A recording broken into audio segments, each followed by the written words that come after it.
வீட்டில் கண்டிப்பாக வைக்கக்கூடாத சாமி படங்கள். நம் வீட்டின் பூஜை அறையில் நாம் வணங்கும் சாமி படங்களை வைத்துதான் நமது வாழ்க்கையின் தரமும் உயரும்.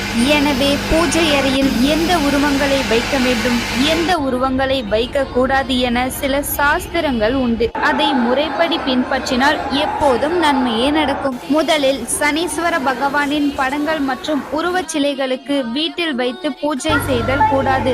வீட்டு வாசல்களில் மகாவிஷ்ணு, மகாலட்சுமி படங்களை தொங்கவிடக் கூடாது. நவ கிரகங்களின் படங்களை பூஜை அறையில் வைத்து எப்போதும் பூஜை செய்யக்கூடாது. நடராஜரின் உருவப்படத்தை வீட்டில் வைக்க கூடாது. நாம் வணங்கும் கடவுளின் உருவமானது மிகவும் ஏழ்மையாக இருந்தால், அதாவது மொட்டை அல்லது கோவணம் கட்டிய நிலையில் உள்ள முருகப்பெருமானின் படத்தை வீட்டு பூஜை அறையில் வைக்கக்கூடாது. கோபமாக இருக்கக்கூடிய காளியின் படத்தை வீட்டில் வைத்து பூஜை செய்யக்கூடாது.